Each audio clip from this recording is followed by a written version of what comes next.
주인인 국가의 주인인 국민으로서 그 말씀하신 우리가 다 정말 주인으로서 어떻게 해야 되겠다 하는 그 방안, 대안에 대한 그런 계획은 가지고 계신지요? 예. 그러니까 각 지역을 다니시면서 우리가 어떻게 뭉쳐서 어떻게 국가를 살려보자 하는 그런 거에 관해서. 예. 시간이 너무 오래된 것 같아서 제가 사실 그러한 이야기는 말씀을 못 드렸어요. 짧게만 말씀드릴게요. 저는 구국재단을 만들었습니다.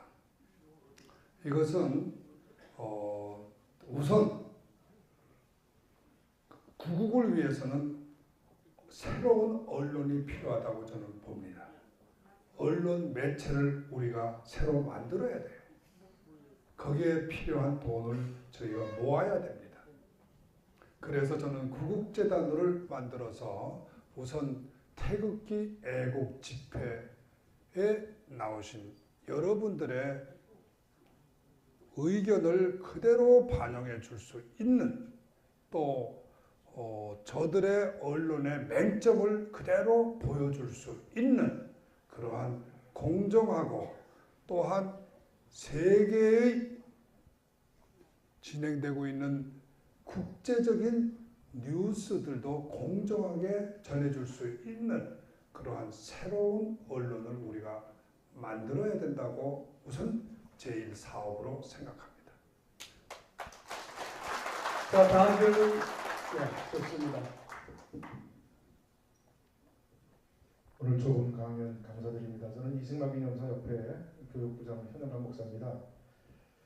저는 이번에 박근혜 대통령 탄핵되는 것을 보면서 종북 세력에 의해서 자유민주주의가 레입당했다 이렇게 생각합니다. 그런데 그 레입당하는 동안에 우리가 현행 경우에 누가 살인당하고 있거나 레입당할 때 그것을 말리지 않는 사람은 다 공범입니다. 저는 한국에 있는 모든 지식인들이나 원로 법조인들은 다 이번에 탄핵의 공범입니다. 말할 수가 없습니다. 과연 무엇을 했을까요? 역사는 분명히 말할 것입니다. 모든 원로 법조인들, 한국의 지식인들은 2017년 3월에 자유민주주의가 레입당할 때 다 등 돌리고 모른 채 한 공범이다. 거기에 대해서 우리 변호사님께서 한국에 있을 때 그런 지식인들의 어떤 움직임이나 어떤 그런 것들이 있었는지 한번 말씀해 주시기 바랍니다. 참 좋은 질문이신데요. 이것도 역시 참 설명을 하자면 좀 길어요. 근데 제가 간단하게 말씀드리면 저는 부패했기 때문이라고 생각합니다. 경제 발전이 가져온 부작용이에요. 지금까지 가난할 때는 법률가들은 자신을 선비라고 생각했습니다. 그런데 지금은 돈 버는 수단으로 법률을 생각하고 있어요. 결국 그것이 오늘의 이러한 법치, 사법의 몰락을 가져왔다고 저는 생각합니다. 예, 반갑습니다, 변호사님. 그동안에 한국에서 하신 일들을 제가 다 보고 다 SNS 통해서 다 봤습니다. 감사합니다. 수고 많으셨고요. 제가 그동안에 궁금했던 것은 그 헌법재판소에서 8분들이 하셨잖아요. 거기에서 그날에 3월 10일 날에 이정미가 얘기한 그 인용도 아니고 기각도 아니고 각하도 아닌 대통령을 파면을 한다 그랬습니다. 파면요. 그 의미에 그거를 박근혜 대통령께서 받아들이고 왜 나오셨는지 그게 어떻게 그 헌법재판소에서 대통령을 파면한다는 그 말이 저는 이해가 안 되고 또한 용서가 안 됩니다. 그 어떻게 좀 설명을 좀 해주세요. 법적으로 약간 테크니컬한 문제인데요. 의미는 어떤 의미냐면 형사처벌이 아니기 때문에 앞으로 당신은 형사처벌을 받아야 된다는 의미입니다. 파면의 뜻은 우리는 지금까지 당신 재판에서 파면을 대통령 자리만 뺏은 것이다. 형사 판결을 한 건 아니다. 그러니까 당신은 앞으로 가서 형사 재판을 받아라. 이런 뜻이에요. 예, 뉴욕에 있는 의사입니다. 서른수입니다. 김평우 변호사님 여기 참 뉴욕에 오셔서 참 자극적이고 좋은 말씀해 주시고 앞으로 희망이 있다고 생각합니다. 한 가지 제가 이 책을 보고서 느낀 점이 있어가지고 말씀드리겠습니다.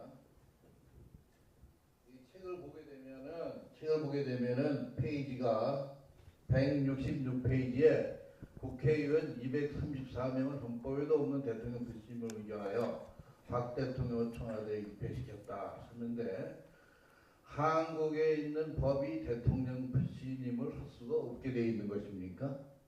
나 그게 하나고, 둘째 번 질문은 이렇게 원천무효 대통령 탄핵은 원천무효다 할 수 있는 것도 국제적인 사회의 분위기를 띄우기 위해서라도 혹시 국제재판소에다가 이것을 제소하는 방법은 없는지요? 감사합니다. 먼저 첫 번째로 불신임권은 지금 대한민국 헌법에 없습니다. 원래 대통령제에서는 국회가 불신임권을 갖고 있지는 않아요. 지금 사실 우리나라 헌법의 국회는요, 전 세계에서도 가장 대통령제로서는 가장 강력한 권한을 가진 정말 이상한 비대한 국회입니다. 많은 분들이 잘못 알고 있는 게 우리나라가 무슨 제왕적 대통령제라고 하는데, 그 제왕적 대통령제란 말은 유신 헌법에만 적용되는 거예요. 지금 대한민국 헌법은 5년 단임제 대통령이라는 건데, 이거는 전 세계 대통령제에서는 가장 약한 대통령제입니다. 그렇기 때문에 지금 현재 헌법을 가지고 5년 단임제 대통령에서 대통령 권한을 더 줄인다? 줄일 거 없어요. 지금도 대통령 아무 권한 없습니다. 우리나라요, 미국 헌법하고 비교를 해보면요, 대통령 권한 없는 거예요. 미국 대통령은요, 제일 큰 권한이 뭔지 아세요? 전쟁 수행권이에요. 트럼프 대통령이 북한 폭격할 때 국회 동의 받을 필요 없습니다. 부시 대통령이 이라크 침범할 때, 이라크 폭격하러 들어갔을 때 국회 동의 받지 않았어요. 전쟁 수행권은 미국에서는 대통령한테 있습니다. 우리나라도 대통령 국군 통수권이 있다고 돼 있지만 사실상 한국은 국무회의 제도가 있기 때문에 국무회의를 거쳐야 돼요. 국무회의의 의결을 거쳐야 돼요. 대통령 권한을 많이 제약하고 있고, 계엄도 어떤 장군 어떤 분이 자꾸 그러다가 계엄을 선포하라 이렇게 말하시는 분이 있어요. 그분 조금 헌법을 잘 읽어보셔야 돼요. 우리나라의 계엄은 대통령이 정권이 아닙니다. 국회는 계엄 해제를 요청할 수가 있어요. 결의하면. 우리나라 대통령 아무 권한이 없어요. 장관 임명권도 한국은 사실상 제약되고 있습니다. 왜? 국회의 인준 절차라든가 국회의 동의 절차를 거쳐야 되잖아요. 청문회 절차를 거쳐요. 지금 대한민국 대통령 권한, 돈은 전부, 예산은 전부 국회의 동의를 받아야 되죠. 돈 집행할 수 없잖아요, 대통령이. 돈 없잖아요.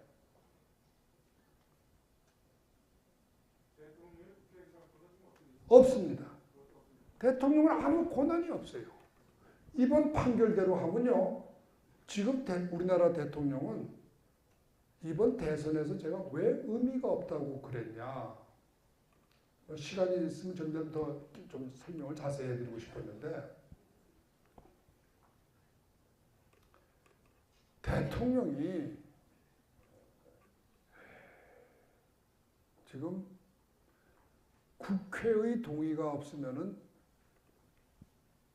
임명할 장관도 제대로 임명 못하고 총리를 국회 인준 받아야 되죠.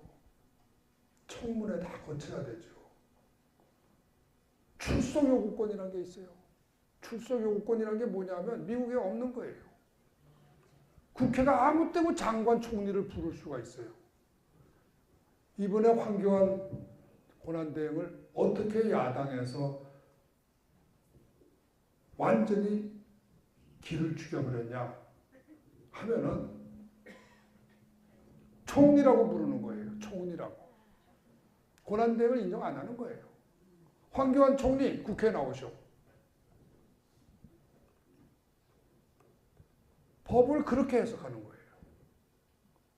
총리면서 권한대행이니까 양쪽이 다 아니냐. 총리로서 부른다 이거예요. 궤변이죠. 원래 공무원이 두 자리 가질 때는 높은 자리로 인정을 하는 겁니다. 원래 그게 공무원의 관례예요. 두 가지 관직을 가지고 있을 때는 높은 관직으로 대우를 하는 겁니다. 근데 이 사람들은 낮은 관직으로 대우를 해요. 총리 이리 와. 맨날 불러제끼니까 불러제껴요. 황교안 총리가 권한대행이 그 언론도 황교안 총리 그렇게 불러. 그 오라 그러면은 그건 못 간다고 맨날 사정을 해야 돼요. 지금 우리나라 국회는 아무 책임도 없으면서 모든 권한을 다 가지고 있는 거예요. 세월호 피해자들 몇 억씩 주는 거, 그 대통령 준 게 아니에요. 국회가 법을 만들어서 준 거예요. 여러분들은 모르시겠지만 사실 지난번에 박한철 소장 것도요. 임기 연장법을 만들려고 그랬어요. 국회에서. 지금 혹시 여기 태극기 집회 가시는 분들 중에 혹시 그 국회 입법 저지 운동에 참여하시는 분들 많으시잖아요. 지금 우리나라 국회가 만들어내겠다고 입법 제안하고 있는 법이 하루에도 몇 개인지 몰라요. 그래서 이번 대선에서 누가 대통령이 되든 혹시 좌파에서 대통령이 되면 그 대통령은 국회까지 장악을 하고 모든 언론, 모든 노조, 모든 검찰, 모든 법원을 장악하는 독재자가 될 것이 분명합니다. 반면에 보수 쪽에서 어떻게 해서 대통령이 됐다면 그분은 제가 볼 때 1년 임기가 채우기 어려울 거예요. 다시 탄핵당할 거예요. 지금 이런 상황에서 그거 참 헌법도 안 고치고 어떻게 나라가 운영되겠습니까? 그러니까 우리 태국계 애국 시민들은 자꾸 이 눈앞에 보이는 이런 대통령 선거니 뭐 이런데 자꾸 시야를 뺏기시면 안 돼요. 좀 더 큰 눈으로 이 나라를 살리려면은 헌법을 고쳐야 한다 하는 것을 알고 계셔야 됩니다. 제가 기회가 되면은 대한민국의 새로운 헌법안을 제가 한번 만들어 볼 거예요. 탄핵 재판의 경우에는 국제재판에 회부를 시킨다는 건 조금 쉽지가 않습니다. 왜 그러냐면 탄핵 재판이라고 하는 것은 형사재판이나 이런 거하고 조금 틀려요. 그래서 그거는 국제법에서는 잘 다루질 않습니다. 그런데 제가 아까 구속이 됐기 때문에 이제부터 반격의 기회라고 한 의미는 형사재판은 국제법적인 감시와 기준의 대상이에요. 그렇기 때문에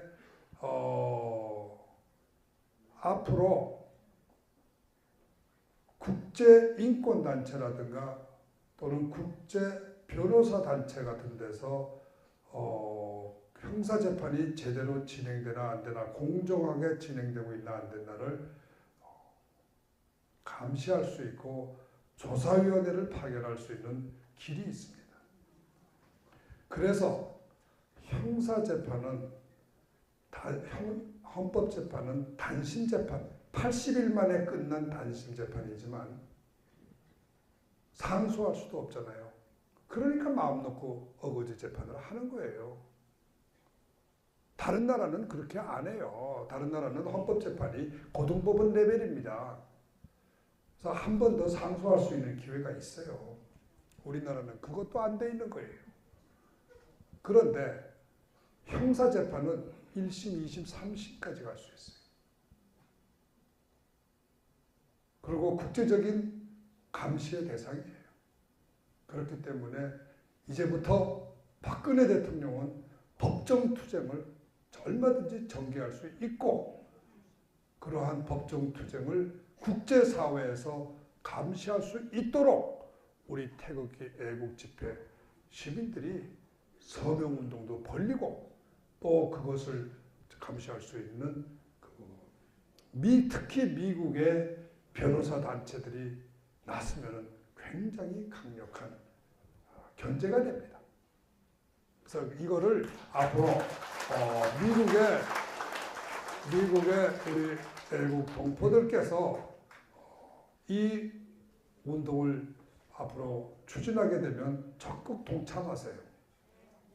그리고 미국의 혹시 여러분들 중에 자제분들이나 또는 사위나 친척들 중에 인권 변호사나 인권에 관심 있는 변호사가 있거나 또는 정치에 관심 있는 분들이 계시다면 반드시 말씀을 하세요.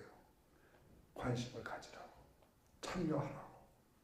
그렇게 해서 견제할 수가 있어요. 탄핵하고는 전혀 성격이 틀린 겁니다. 반갑습니다. 저는 사무총장으로 일하는데 조국사랑 미래연합이라고 상당히 일을 많이 했었습니다. 근데 이번 탄핵 사건이 이제 법리적으로 하자가 있는 그런 탄핵이고, 정치적으로는 이미 탄핵이 돼가지고 박 대통령께서 구속까지 되셨는데, 검찰에서 지금 주장하고 있는 모든 혐의들이 증거가 없어가지고 기소를 하지 못한다면은 그 결과에 대해서는 엄청난 혼란이 나타날 거 아닙니까? 그러면은 그 혼란을 잠재울 수 있는 그런 조정적인 역할을 해야 될 사람이 차기 대통령인데, 차기 대통령이 좌파 그쪽 사람들이 이제 잡게 되면은 이거는 또 무슨 또 수를 써서라도 다른 어떤 혐의를 잡아 붙일 수도 있거든요. 그러면은 그걸 막을 수 있는 방법, 복근시키고 사면시킬 수 있는 방법, 그거는 또 무엇인지를 알고 싶습니다. 법적인 수단을 말씀드리는 거는 조금 시간적으로 좀 이렇게 하니까, 제가 그냥 알기 쉽게 정치적으로 이야기를 드린다면은, 역시 이제 강력한 정부나 국회를 견제할 수 있어야 되거든요. 국회는 임기가 지금 2020년까지 보장이 되어 있는 상황이라 손대기가 어렵지 않습니까? 그러면은 결국은 이제 대통령 자리라도 어떻게 보수 쪽에서 차지할 수 있겠냐 하는 문제가 나올 수는 있는데, 아까도 이야기했지만 저는 선거에 관한, 대선에 관한 문제는 이 자리에서 별로 말씀드리고 싶지 않아요. 그리고 다음에 아마 17일인가 지나고 나면은 선거 발언이나 이런 것도 굉장히 제한이 없어지기 때문에 좀 더 자유스럽게 말할 수 있지 않을까, 이런 생각을 하고, 그에 대한 답변은 제가 보류하겠습니다. 법적인 문제는 앞으로 아까도 이야기 드렸지만 형사재판은 변호인단의 구성이 지금까지처럼 이렇게 국내 수준 가지고는 어렵습니다. 제가 느낀 게 지금 국내 변호사들은 다투려고 하질 않아요. 싸우려고 하질 않아요. 제가 싸우는 것이 이상하다고 보는 거예요.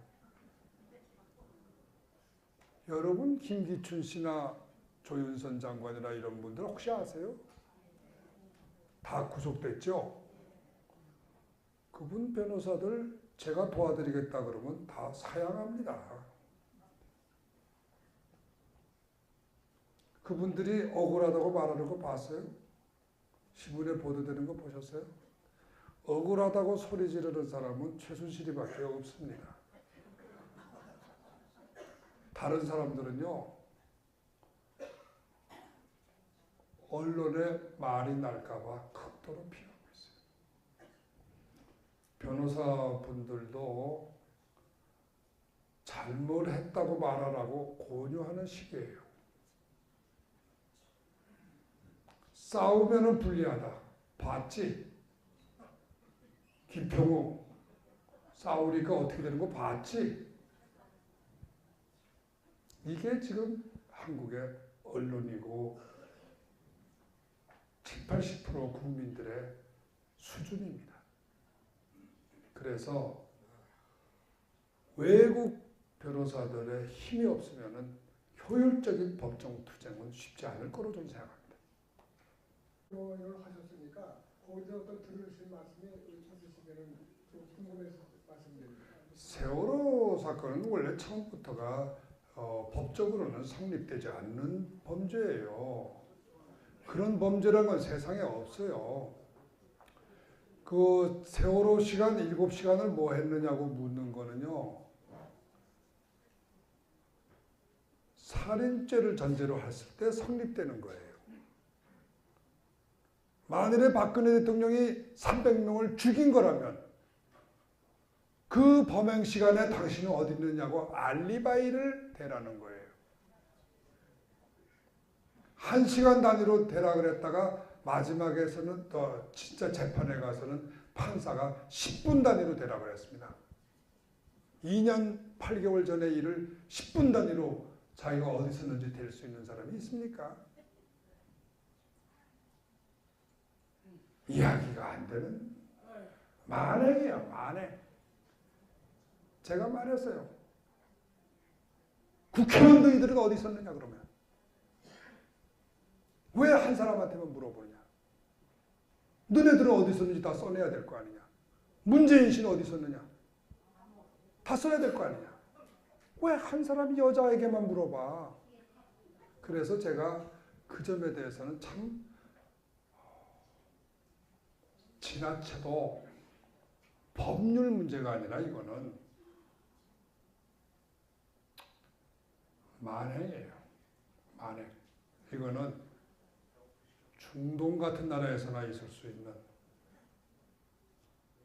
정말로 한심한 만행입니다. 어떤 인간에게 10분 단위로 너 어디 있었느냐고 물어볼 수가 있는 사람이 세상에 어디 있어요? 그게 재판입니까? 참으로 통탄할 일이에요. 그 판사가 대한민국의 엘리트 판사라고 하니 참 할 말이 없는 거죠. 인권의식이란 게 과연 머릿속에 있는 건지. 한태경이라고 합니다. 박근혜 대통령 탄핵 정국 과정을 말씀하시면서 모두가 일정에 따라 진행되고 있다고 말씀하셨습니다. 그럼 그 인비저블 핸드가 누구인지 말씀해 주시고요. 그리고 그 세력이 어떻게 그렇게 세력화될 수 있었는지 그것도 이번에 서울 가서 아마 느끼시지 않으셨을까 싶습니다. 그리고 그 세력이 북한 김정일과 어떤 그 우호 관계에 있는지. 네. 그리고 또 하나 오늘 주제하고는 조금 틀린다만 지금 한반도가 일촉즉발의 상황에 있습니다. 4월 말 유기설까지 놔두는데 혹시 그거에 대한 생각도 가지고 계신지요? 이상입니다. 두 번째 문제에 대해서는 제가 아까 설명을 어느 정도 드린 거로 생각합니다. 그래서 그 이상의 자세한 이야기는 저는 잘 모르기 때문에 말씀을 드리기가 좀 어려워요. 정말로 민감하고 또 정말 최고급의 국가 기밀이니까 제가 알 수가 없는 거죠. 첫 번째 질문에 대해서는 글쎄요, 어느 한 개인을 찍어야 되는 건지 또는 어느 집단을 찍어야 되는 건지 아니면 군중을 찍어야 되는 건지 참 애매합니다만은 뭐 많은 분들이 다 보시다시피 다 보셨다시피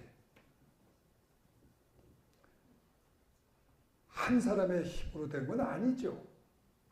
전 언론이 다 움직이고 전 검찰이 따라가고 전 사법이 따라가고 이러한 일들이 어떻게 한 사람의 그거로 일어났겠습니까? 저는 그런 건 아니라고 보고 큰 세력의 흐름이다 이렇게 보고 있는 저 생각이 들어요. 그리고 단순히 좌파들이다 이렇게만 말하기는 어렵다고 저는 봅니다. 왜냐하면은 대한민국의 좌파가요, 조중동이 좌파라고 하기는 좀 그렇거든요. 또 법조인들 중에 상당 숫자가 탄핵에 찬성한 사람의 상당 숫자가 경상도 사람들이 많아요. 그런 걸 보면은 이게 지역적으로 꼭 어느 특정 지역 사람들이다 이렇게 말하기도 어렵고, 다분히 이거는 우리나라 어떤 크게 본다면 어떤 정치적인 세력권에서 큰 흐름에서 움직인 것이라고 보이고, 어떤 개인이 플랜을 짜고 움직였다 이렇게 말하기는 조금 어려운 점이 있지 않나 싶어요. 그래서 이거는 결국은 결국은 박근혜 대통령이 총선에서 패배하면서 그 시점이 공교롭게 2016년 4월 아닙니까? 그러면은 결국은 그 총선에서의 패배와 연결돼 가지고 이거 빨리 박근혜 대통령을 쫓아내고 대선을 빨리 땡기는 것이 유리하다고 판단하는 어떤 그런 정치적 세력들의 연합이 아닐까, 저는 그런 생각을 막연히 하고 있습니다. 구체적으로 누구다 이렇게 말할 수는 없지 않을까 이런 생각이 듭니다.